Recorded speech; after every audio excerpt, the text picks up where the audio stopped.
네가 우리 이모 재산 다 빼돌리려고 이런 거지? 선생님이 그렇게 정하신 겁니다. 웃기는 소리 하고 있네. 우리 이모 치매 때문에 조카인 나도 제대로 못 알아봤다. 옛날부터 저한테 주신다고 하셨어요. 그리고 선생님 곁을 마지막까지 지킨 건 저니까 자격 있지 않나요? 야, 이렇게 나오시겠다. 그래, 어디 한번 해보자.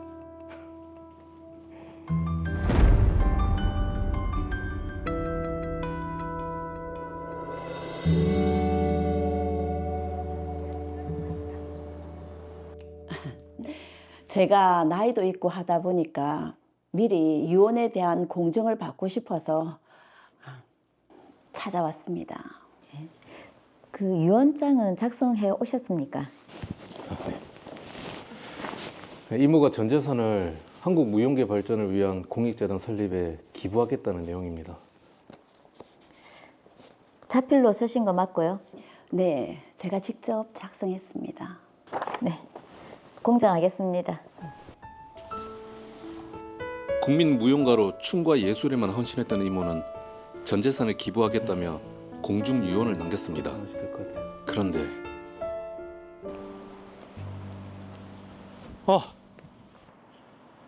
이모, 의사가 뭐라고 하는데요? 알츠하이머형 치매시랍니다. 이모, 제가 좀 더 잘 챙길게요. 유라 씨도 앞으로 우리 이모 좀 잘 부탁할게요. 네, 일단 외부에는 선생님 상태를 알리지 않는 게 좋을 것 같습니다. 그래야죠. 괜찮아요. 비극적인 진단 이후 모든 것이 흔들리기 시작했습니다. 병세가 깊어지면서 이모는 점차 외부와 단절됐고 이모의 세상은 오직 수제자인 최유라를 통해서만 연결됐습니다.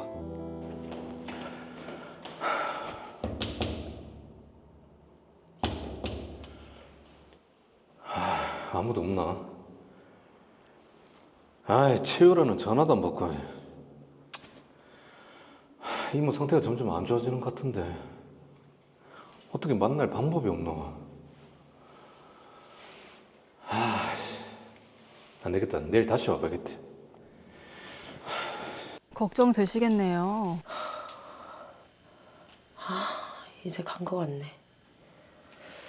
강민주는 선생님의 조카니까 이대로 두면 재산이 다 강민준한테 가겠지? 그럼 안 되지.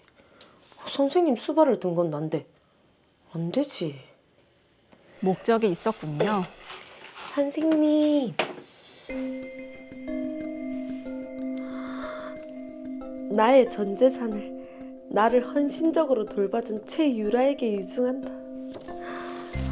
역시 선생님, 제가 잘 모실게요. 근데 앞으로 분쟁 일어나지 않으려면 제가 선생님 자녀로 입양되는 게 좋을 것 같은데 어떠세요? 내 딸 유라? 그래. 그럼 제가 친양자 입양 법원에 신청하겠습니다. 그래.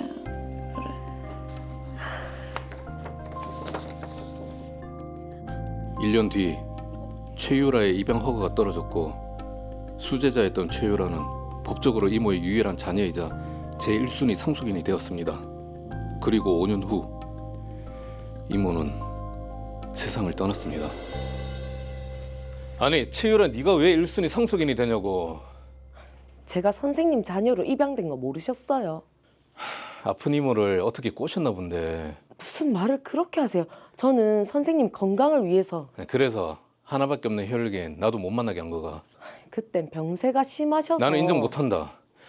원래 이모는 재단 설립해서 재산 기부하겠다고 공증서까지 받았다. 자, 이거. 그럴 리가. 선생님은 치매 진단 전에 저를 딸로 삼으셔서 재산 물려주신다고 하셨어요.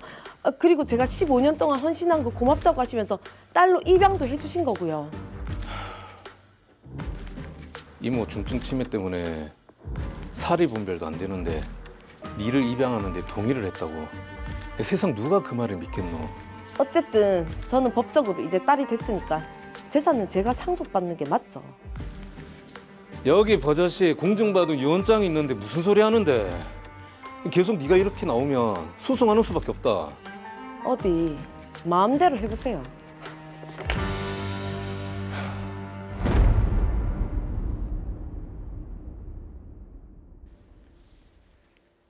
네, 예술가였던 박소진 씨의 진심이 과연 누구에게 있었을지 그것을 가려내야 하는 상황이네요.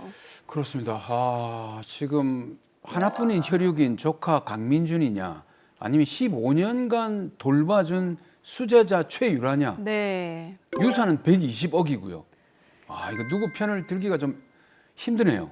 그러게요. 그래서 저희가 법률 전문가의 말씀을 들어봐야 되지 않겠습니까? 임태량 변호사님 어떻게 보셨나요? 저는 영상 보고 이제 자산이 120억인데 참 검소한 생활을 하신다라는 생각이 먼저 좀 들었습니다. 그렇죠.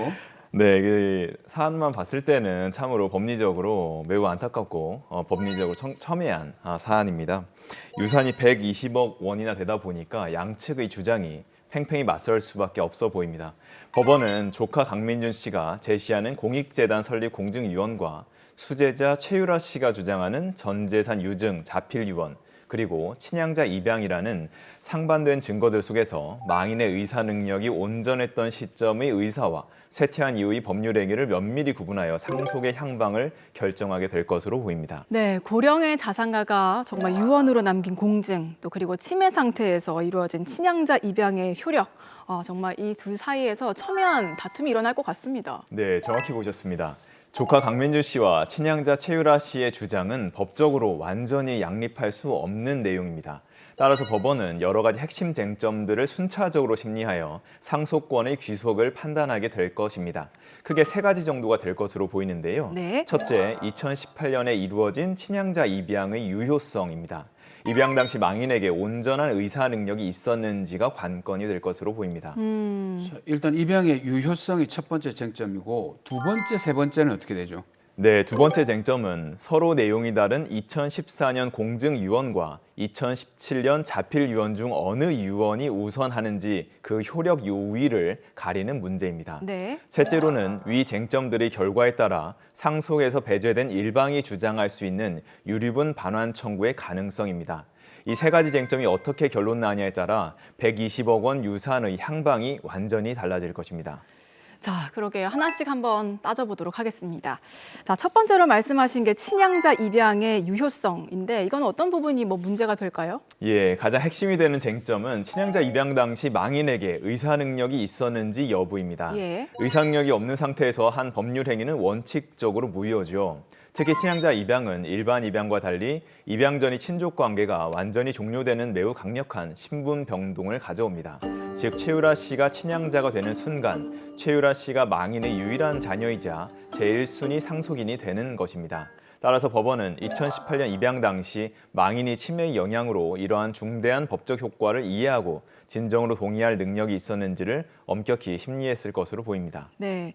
자, 그런데 이 의사 능력이라는 게 우리가 일상적으로 얘기하는 이런 경우가 있고 또 법률적으로도 의사 능력을 정의하는 게 있잖아요. 예, 맞습니다. 예, 좀 다르지 않습니까? 그렇습니다. 어떤 법률 행위가 그 일상적인 의미만을 이해하여서는 알기 어려운 그런 특별한 법적인 의미나 효과가 부여되어 있는 경우에는 그 행위의 일상적인 의미만이 아니라 법률적인 의미나 효과에 대해서도 이해할 수 있어야 의사 능력이 인정된다고 보고 있습니다.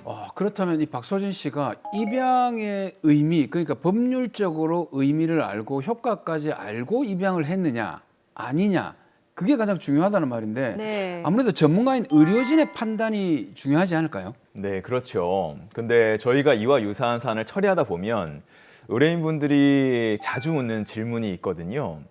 치매 진단을 받은 이후의 법률 행위는 무효가 아니냐라는 것인데요. 예. 이 질문에 대해서 사무장님은 혹시 어떻게 생각하세요? 오늘은 질문이 좀 비교적 쉽네요. 누워서 떡 먹기 수준인데 네. 치매 진단을 받았지 않습니까? 네. 치매 정도에 따라 달라지겠죠. 예, 정답입니다. 아하. 시청자분들도 이 방송을 보고 이 부분에 대해서 오해가 없으셨으면 좋겠는데요. 법원은 단순히 치매 진단을 받았다는 사실만으로 의사 능력이 없었다고 판단하지 않고 있습니다. 법률행위가 있었던 바로 그 시점의 구체적인 정신 상태를 기준으로 판단하는 것이 원칙이어서 설령 치매 진단을 받았다고 하더라도 법률행위 당시 문제가 없었다면 그 행위가 유효할 수 있습니다. 실제 치매 정도에 따라 차이가 정말 크잖아요. 그렇죠. 네. 결국 법원은 망인의 진료 기록이나 뇌 영상 자료, 처방된 약물 내역, 그리고 당시 망인을 진료했던 의사의 전문적인 소견 등 객관적인 의료 기록을 가장 중요한 자료로 삼아 판단을 하게 됩니다. 네. 자, 우선은 지금 첫 번째 조건을 살펴보고 있는데 조카 강민준 씨가 어쨌든 입양은 무효다라고 주장을 하고 있거든요. 네. 근데 이미 입양이 인정이 됐는데 새로운 증거로 인해서 무효가 될 수 있나요? 예, 당연히 무효가 될 수도 있지만 현실적으로 그와 같은 경우가 많을 수는 없겠죠. 애초에 친양자 입양을 판단할 때 살펴보았을 것이고 당시 유효했던 것을 5년 뒤에 무효로 뒤집기는 정말 쉽지가 않습니다. 네. 다만 입양 심판 당시 최유라 씨가 가정법원에 제출했던 서류 중 망인의 상태를 의도적으로 축소하거나 유리하게 보이도록 조작한 정황이 발견되는 경우라든지 이전 간병인의 구체적 증언이 확보된 경우나 망인이 남긴 메모나 일기, 영상 등에서 날짜나 사람조차 알아보지 못하는 등 심각한 인지장애를 보여주는 객관적인 자료가 발견된다면 다투어 볼 실익이 있을 것으로 보입니다. 네. 자, 첫 번째 쟁점이 이제 입양 당시 망인인 박소진 씨의 의사 능력이 있었는지 없었는지가 중요하다는 말씀이시고 두 번째 쟁점은 서로 내용이 다른 2014년 공증 유언 그리고 2017년 자필 유언 중에서 어느 유언이 우선하는지 그 효력 우위를 가려야 한다고 또 말씀을 하셨습니다. 예, 맞습니다. 두 번째 쟁점은 서로 충돌하는 두 유언의 효력 문제입니다. 법적으로는 나중에 작성된 유언이 이전에 작성된 유언의 내용과 저촉될 경우 그 저촉된 부분에 한해서 이전 유언을 철회한 것으로 봅니다. 그러면 이 드라마 사례에서 보면은 공증을 받았던 유언이 앞에 유언이고 네. 뒤에 전 재산을 최유라에게 유증하겠다라는 그 유언이 뒤에 유언이니까 최유라가 받았던 유언이 유효하다면 앞에 게 철회되는 거잖아요. 공증 유언이. 네, 맞습니다. 사무장님 말씀이 옳고 그래서 최유라에게 전 재산을 준다는 자필 유언은 2017년에 작성됐고 재단을 설립하겠다고 남겼던 공증 유언은 2014년에 작성됐기 때문에 네. 후에 작성된 유언에 따라서 그에 접촉되는 전에 작성된 유언은 효력이 없게 됩니다. 하지만 조카 강민주 씨는 지금 2017년에 작성됐다는 이모의 자필 유언이 무효라고 주장하고 있습니다. 이 자필 유언 작성 당시에 이미 박소진 씨는 의사 능력을 상실한 상태였고 엄격한 법적 요건을 갖추지 못했다고 주장하는 것이죠. 네, 그러니까 자필 유언 작성할 때 좀 엄격한 법적 요건을 갖춰야 된다고 알고 있는데 그 내용을 좀 살펴볼까요? 자필 증서에 의한 유언은 법적 분쟁을 막기 위해 매우 엄격한 요건을 요구합니다. 민법 제1066조 제1항에 따르면 유언자가 유언의 내용 전부, 작성 연월일, 주소, 성명을 모두 직접 손으로 쓰고 네. 날인해야 합니다. 이 5가지 요소 중 단 하나라도 빠지거나 타인이 대신 써준 부분이 있다면 그 유언은 유언자의 진정한 의사에 합치하더라도 무효가 됩니다. 네. 이 사건에서는 2017년 당시 망인의 건강 상태를 고려할 때 과연 망인이 직접 유언장 전체를 자필로 작성할 수 있었는지 유언 무효 확인의 청구의소를 제기한 다음 필적 감정을 통해 진위 여부를 가리는 과정이 필요할 것으로 보입니다. 자, 그럼 만약에 현재 자필 유언이 무효하다면 지금 상속자가 달라지는지 궁금한데 그래도 친양자 입양이 됐으니까 지금 최유라 씨가 법적으로는 더 유리하지 않을까 싶기도 하고요.